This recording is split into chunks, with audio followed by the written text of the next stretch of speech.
Здравствуйте! В эфире информационный выпуск Амшикшара. Я и мои коллеги из службы новостей готовы подвести итоги и рассказать о самых важных событиях в стране. И сегодня в выпуске. Парламент принял в первом чтении изменения в закон об электроэнергетике.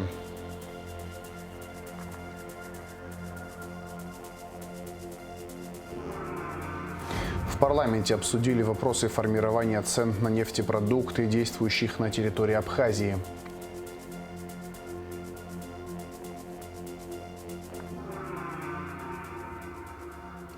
В Сухуми состоялась акция «Свеча памяти», посвященная 81-й годовщине начала Великой Отечественной войны.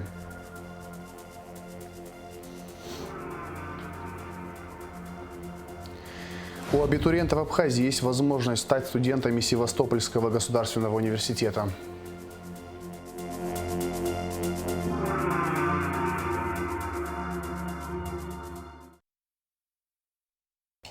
«15 вопросов повестки дня рассмотрели депутаты Народного собрания на очередном заседании сессии парламента.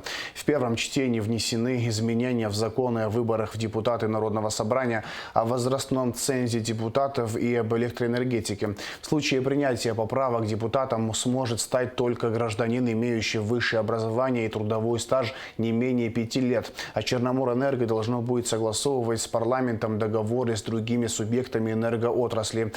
Вардания расскажет подробнее.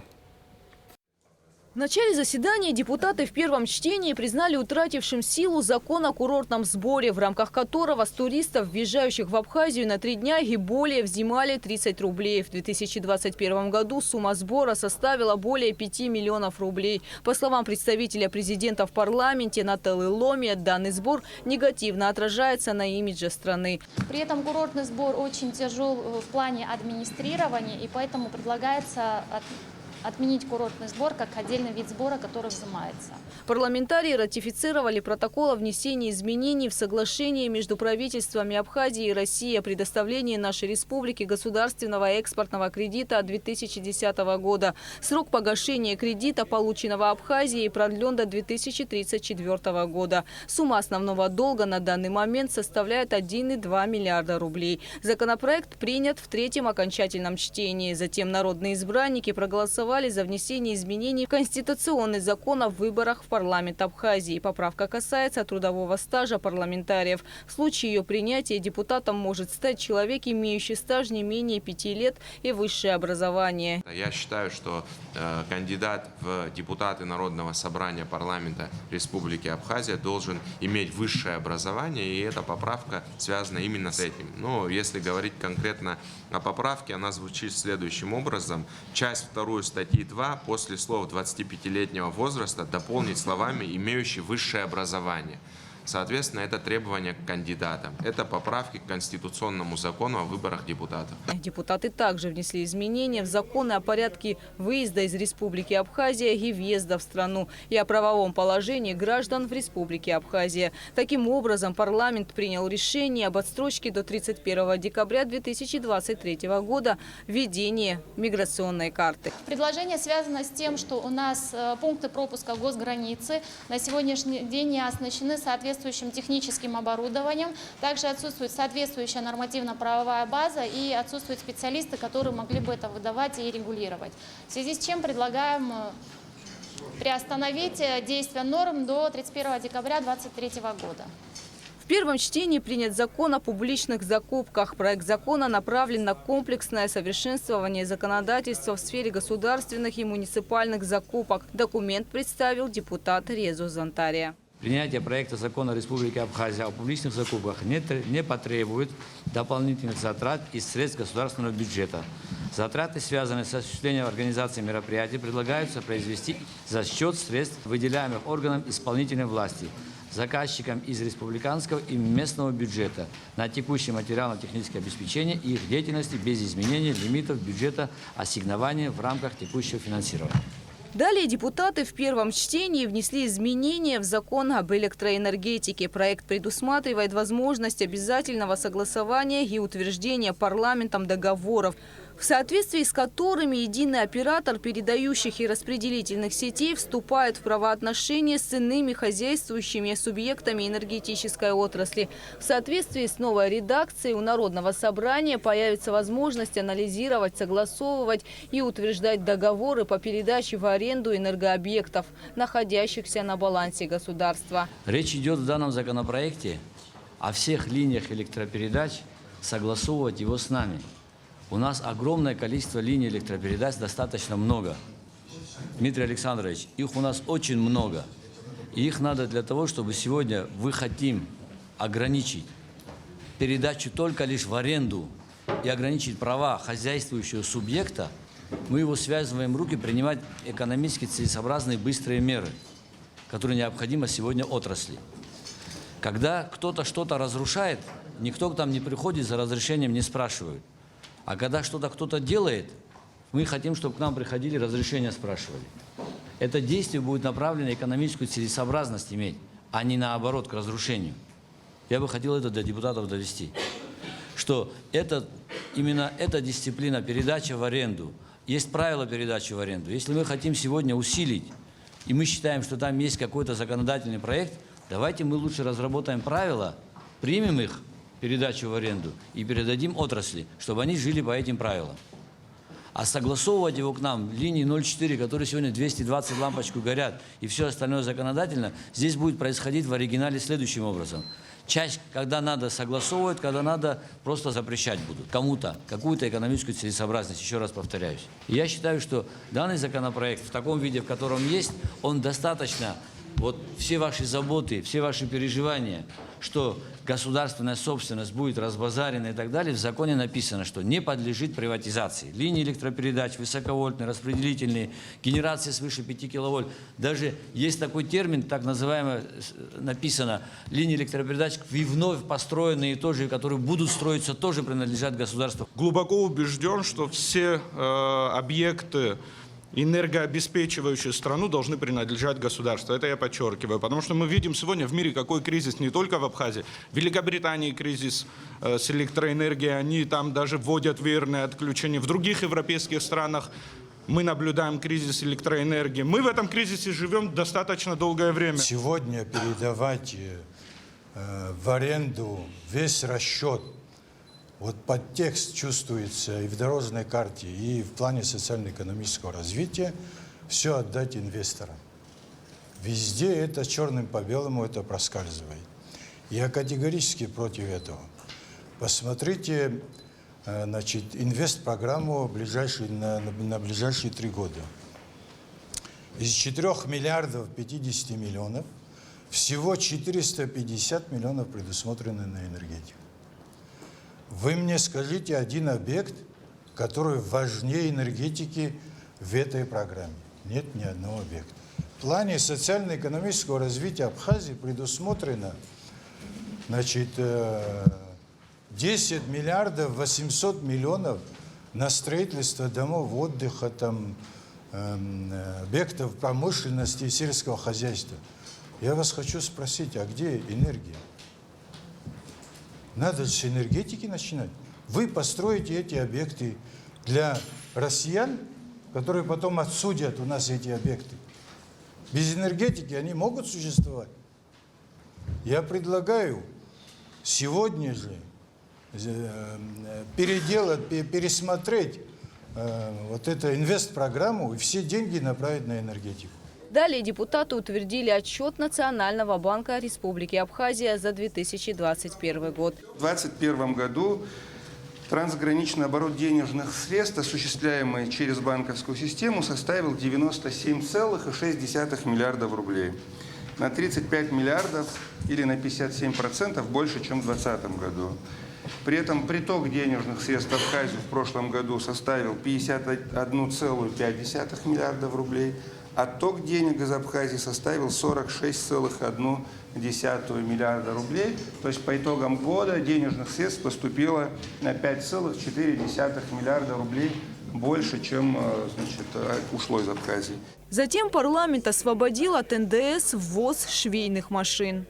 Фабрики обратились, видимо, в свое время, в 2019 году, Кабинет министров тогда принял постановление и прислал на утверждение в парламент. Есть швейное производство, планируется открытие швейных фабрик в городе Сухум, в других районах Абхазии, для того, чтобы шить какие-то вещи и здесь для внутреннего рынка и для сбыта за территорию Республики Абхазия. Депутатов Ахру Пачули, Эрика Арштуни и Астамура Герхелия ввели в состав сертификационной комиссии при Министерстве юстиции Абхазии. Также в парламенте создана комиссия по рассмотрению ситуации, связанной с повышением цен на билеты в Рицинский реликтовый национальный парк и Новоафонскую пещеру. Гугут Савардания, Михаил Братухин, Лилиан Маршан, Абхазское телевидение. В парламенте Абхазии состоялось расширенное заседание Комитета по экономической политике, реформам и информационным технологиям. Депутаты обсудили вопросы формирования цен на нефтепродукты, действующих на территории Республики Абхазия. На заседание были приглашены министр экономики Кристина Узган и представители топливных компаний. Они рассказали о том, что происходит на топливном рынке, с чем связан рост цен, как происходит формирование стоимости бензина в Абхазии. Расширенный репортаж заседания комитета смотрите в нашей сегодняшней программе. Пресс-служба правительства Абхазии распространила комментарии с разъяснением ситуации по вопросу ценообразования на топливо в Абхазии. Пресс-служба подробно разъясняет, как складываются цены на нефтепродукты, поставляемые в Абхазию, и с чем связано повышение розничных цен. В комментарии также приведены конкретные цифры по количеству ввезенного в 2021 году в республику топлива. Цены на нефтепродукты, поставляемые в Абхазию, складываются из биржевой стоимости в Российской Федерации, экспортных таможенных платежей и расходов на поставку в республику. С ноября 2020 года биржевые индексы повысились. Это привело к значительному повышению розничных цен на нефтепродукты в Абхазии.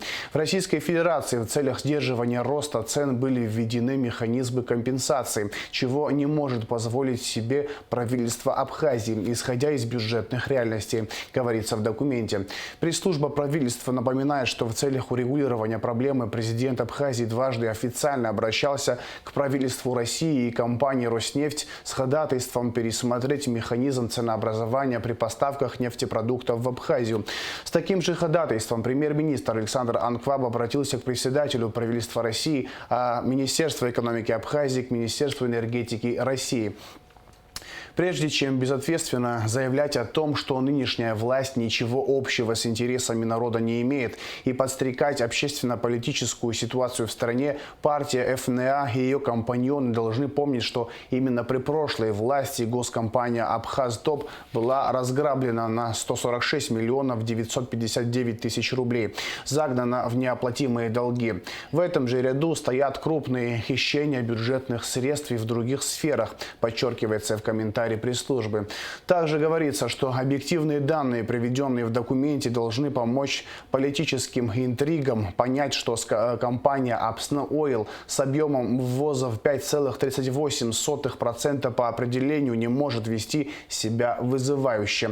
Более того, ФНА и ее политические компаньоны умышленно умалчивают о том, что именно они, находясь у власти, выдали этой компании все разрешительные документы и лицензии. В случае необходимости подтверждения этого факта готовы опубликовать эти документы, отмечается в комментарии.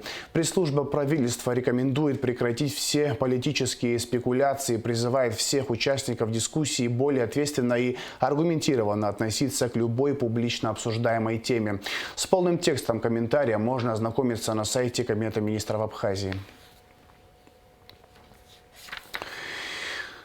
22 июня во многих странах мира отмечается День памяти и скорби. 81 год назад фашистская Германия без объявления войны напала на СССР. Этот день стал началом войны, которая унесла миллионы жизней.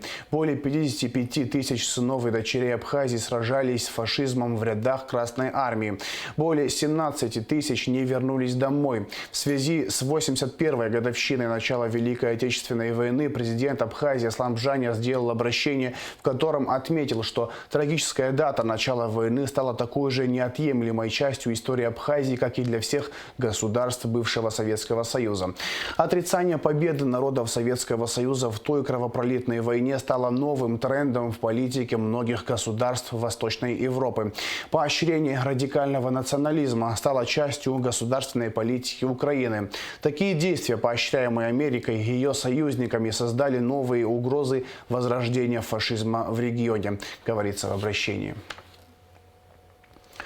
В Сухуми состоялась акция «Свеча памяти», посвященная 81-й годовщине начала Великой Отечественной войны.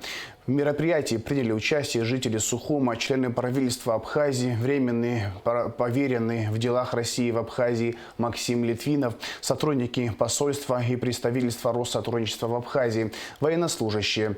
Свечу памяти в эти трагичные даты зажигают ежегодно во многих странах мира. В Абхазии акция проводится 4-й год подряд. Организаторы мероприятия Государственный музей боевой славы имени Арзенба совместно с представительством Россотрудничества в Абхазии. Нам необходимо об этом помнить всегда, потому что, к сожалению, на сегодняшний день фашизм поднимает опять голову. На самом деле это страшно. Как бы мы постоянно об этом не говорили, не твердили, мы должны помнить. Поэтому в День памяти и скорби мне хотелось бы почтить память погибших во время этой Великой Отечественной войны и выразить им глубокую благодарность за то, что мы с вами сейчас живем в этом мире. Вечная память. Мы видим большую необходимость в таких мероприятиях для того, чтобы обращать внимание молодежи на то, каким может ужасным быть мир. И современная история нам показывает, да, что к фашизму легко скатиться, очень легко. Отрадно, что в Абхазии государственному патриотическому воспитанию и в школах, и в семьях уделяют очень много внимания.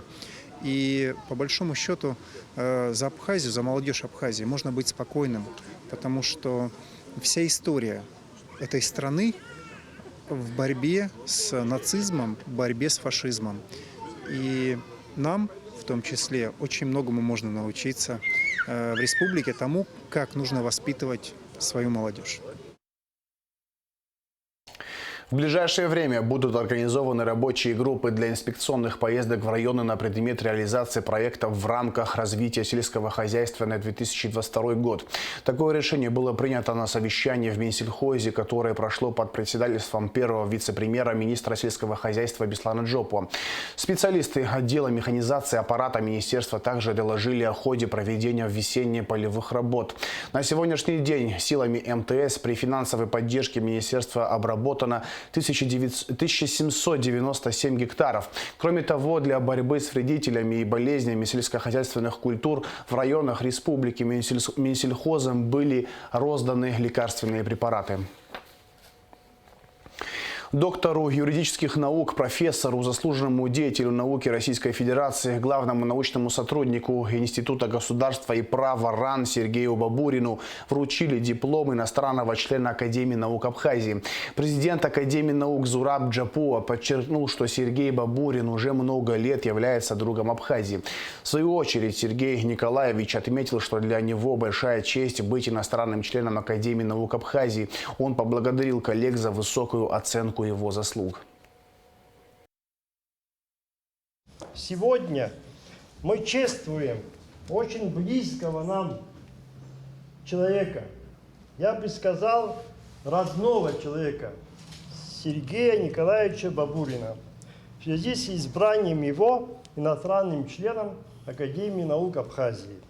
Сергей Николаевич – участник урегулирования межнациональных конфликтов в Абхазии, Южной Осетии, Приднестровье, Боснии и Герцеговине, Косово, бывал с миротворческими миссиями в Абхазии, Ираке, Ливии, Сирии, координировал от парламента России помощь Югославии во время агрессии НАТО.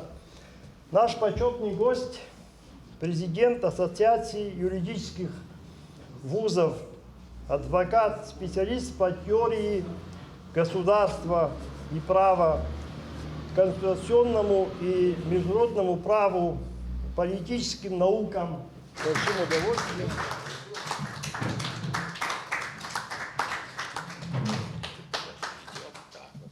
Для меня ваше решение, конечно, большая честь.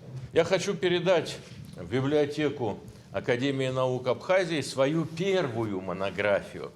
Она была издана в 1997 году, и впервые в юридической науке здесь обосновывалось, почему Абхазия имеет право на суверенитет и независимость.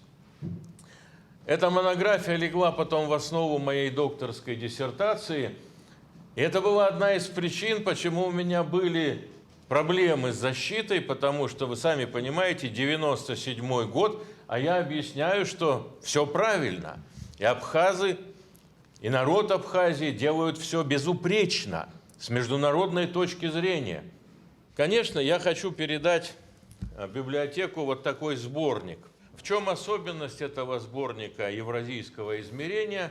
Он посвящен памяти почетного члена Академии наук Абхазии Тараса Мироновича Шамбы. Когда мне довелось возглавлять Российский государственный торгово-экономический университет, совместно с Академией наук Абхазии мы возобновили выпуск такого журнала «Кавказские научные записки». И вместе с академиком Арста, с академиком Осиповым Геннадием Васильевичем мы были редакторами этого журнала. И, может быть, давайте мы обсудим на новом историческом этапе, может быть, вернуться к изданию этого журнала, чтобы он стал вновь ваковским журналом и в Российской Федерации. На 47-м году после продолжительной болезни ушел из жизни старший научный сотрудник АБГИ и отдела археологии Абхазского государственного музея, кандидат исторических наук, специалист по античной и средневековой истории Абхазии Валентин Нюшков. Уход из жизни молодого ученого – большая потеря для науки Абхазии. Любознательный, ответственный, талантливый историк, профессионал своего дела. Так вспоминают о Валентине Нюшкове его коллеги. И говорить сегодня о нем в прошедшем времени очень трудно, признаются они. Жизнь человека является мигом во Вселенной. А тут 47 лет, как случилось с Валентином Нюшковым. Получилась жизнь как вспышка, и потом сразу погасла. Но несмотря на этот небольшой промежуток времени, мизерный, он оставил после себя научное наследие. Валентин Александрович Нюшков внес неоценимый вклад в развитие абхазской науки. В 2004 году на красный диплом он окончил исторический факультет Абхазского государственного университета, затем аспирантуру при Абхазском институте гуманитарных исследований имени Дермитагуля. В 2012 году защитил кандидатскую диссертацию на тему «Апсилы. Историко-культурное исследование». Валентин Нюшков – автор около 50 научных статей и 3 монографий. Одна монография была посвящена его диссертации, которую он защитил. Хорошо защитил очень. Ему оппонировал официальный оппонент, приехал из Парижа, казанский. Такое было у нас в Абхазии впервые, что оппонент прибыл из Парижа. Вот. И он защитил диссертацию на апсилийскую тематику. Это такой раздел абхазоведения. Этот термин ввел в научный оборот Юрий Николаевич Воронов. Потом они нашли такое творческое сотрудничество с Аркадием Джопо. Тот археолог, а Валентин историк. И они на стыке вот этих двух наук написали еще 2 книги. Одну книгу, посвященную Великой Абхазской стене. Вот она недавно, по-моему, вышла, я еще не видел. И другую, посвященную вообще статьям. К научным интересам ученого относились поздняя античная и раннесредневековая история и археология Абхазии, социально-экономическая, политическая, этнокультурная история Абхазии, социальная и политическая антропология, археология. Валентин Нюшков был ответственным редактором важнейших трудов Абхазского института. От него зависело принять статью первоначально, либо не принять. И ему приходилось эти труды, допустим, если 250 страниц, ему приходилось читать все. Ну, помимо редактора, но тут он отвечал за научную часть. Также он является ответ-секретарем и в музее. Там ряд трудов, 2 или 3 труда под его секретарством вышло. Валентин Мнюшков принимал участие как в региональных конференциях, так и в международных, проходивших в Сухуме, Москве, Санкт-Петербурге, Грозном, Краснодаре, Анапе, Ростове-на-Дону, Карачаевске. Ездил на алфимовские чтения и крупновские чтения. Это крупновские чтения очень известные. Они уже очень давно проходят, и он несколько раз тоже ездил. Это почти весь Кавказ собирается. Я вот сам тоже ездил, но это по всему Кавказу.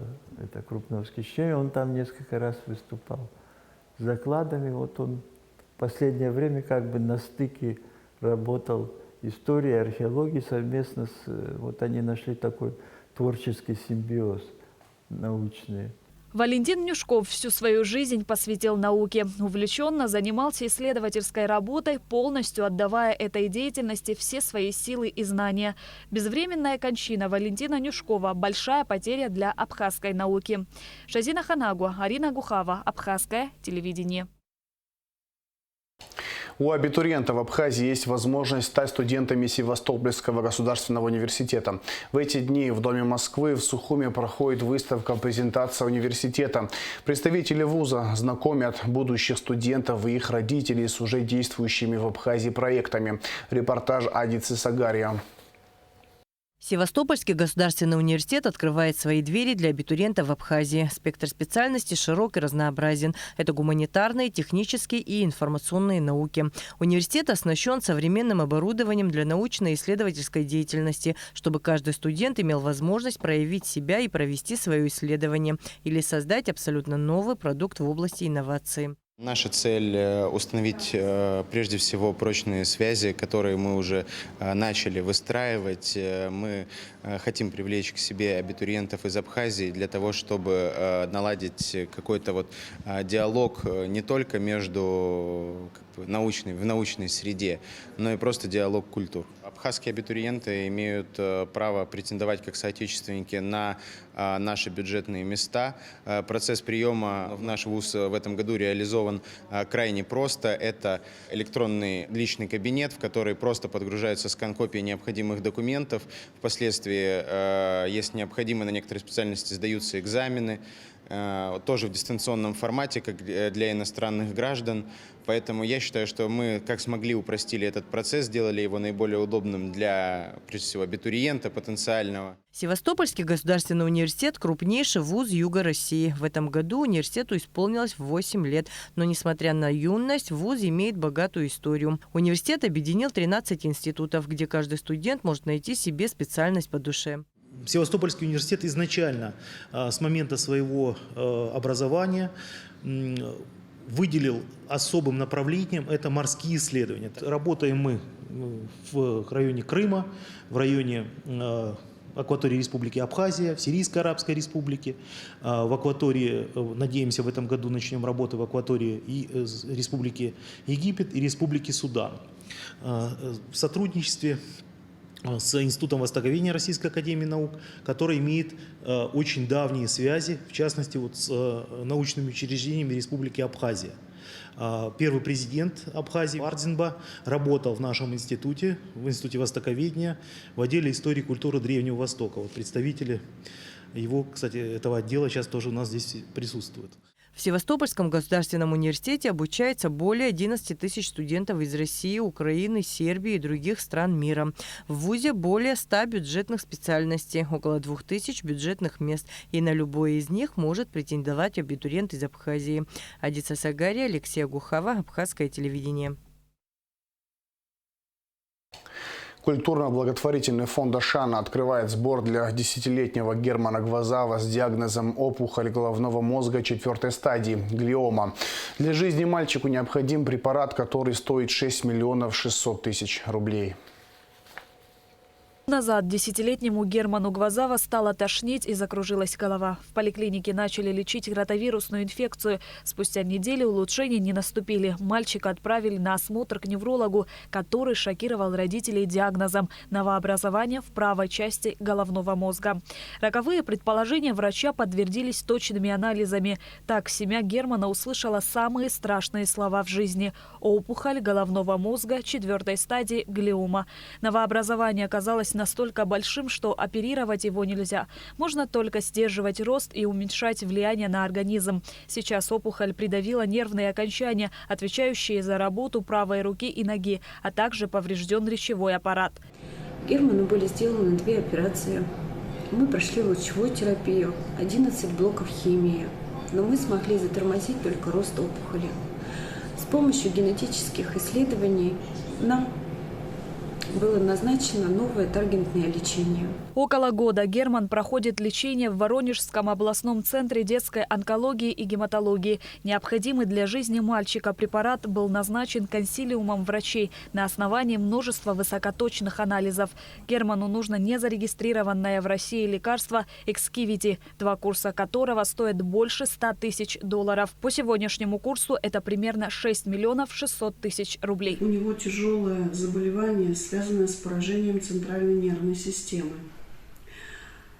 По проведенным дополнительным анализам, которые делаются и в нашей стране, и за рубежом, у него выявлена редкая генетическая аномалия этого заболевания, генетическая поломка, которой, как оказалось, в мире существуют лекарства Экскивити.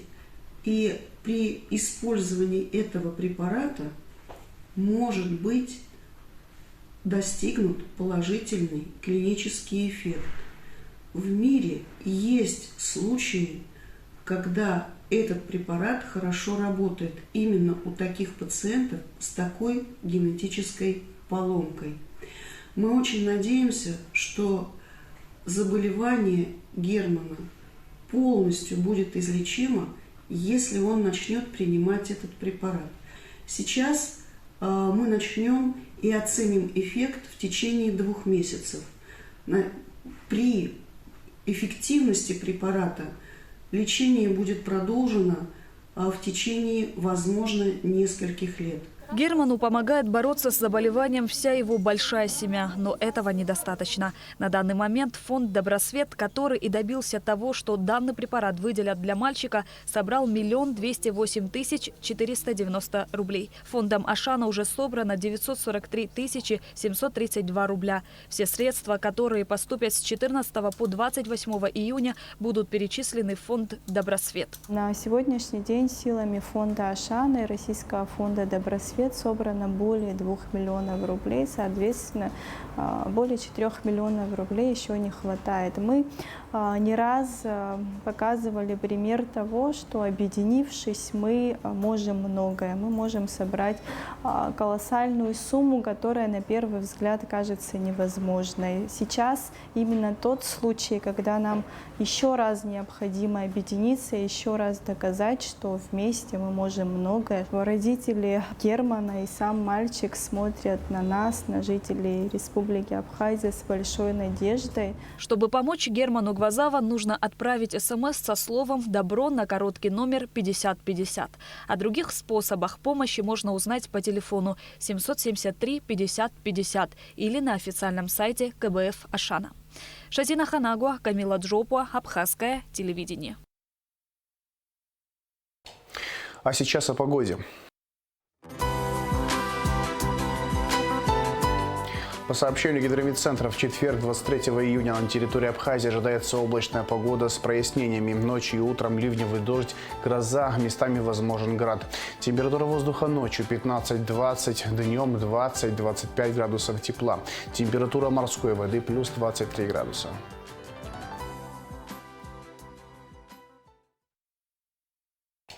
На этом информационный выпуск Камши-Шара подошел к концу. Всего хорошего. До свидания.